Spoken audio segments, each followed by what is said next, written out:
This is a case where we put together just a few simple procedures to get a slightly more complex outcome. Now, this patient actually came in wanting implants, and she'd seen another dentist and she'd had a referral for implants, but she smoked 25 to 30 cigarettes a day, and I didn't think doing bone grafts and implants for her was maybe the best idea.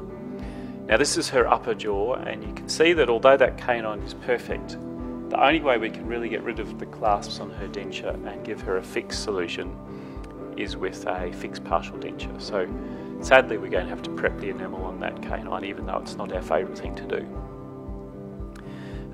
She lived 2 hours away, so getting her in for an impression and then getting a wax up is a big commitment for her. So I'm basically going to do the wax up in composite. So overbuilding the composite using your finger. I use a very cheap composite. I think it's a huge tube of it that comes from SDI. Now you can see where we've got several missing teeth. We just get a big sausage of composite, get the patient to bite together, we cure that, and then we build some rough cusps on it.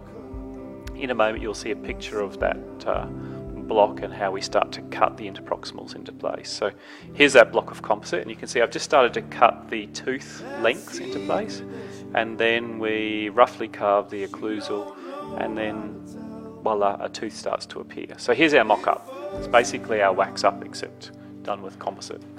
We've actually shaved back the front teeth. They're a little bit too big to start with.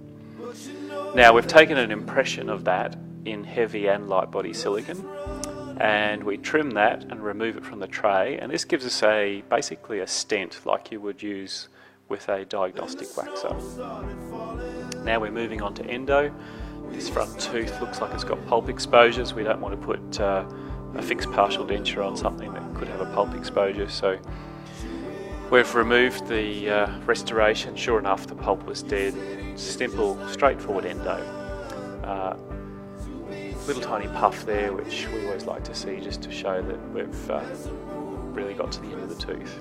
Simple build-up with my usual Optibond Solo and flowable composite, my usual restorative composite, rather than a specialised core build-up material. So you can see here we've prepped that the right-hand side, and we're going to use the original mock-up to make temporaries. So this is the first set of temporaries. I will remake these when I do the other side.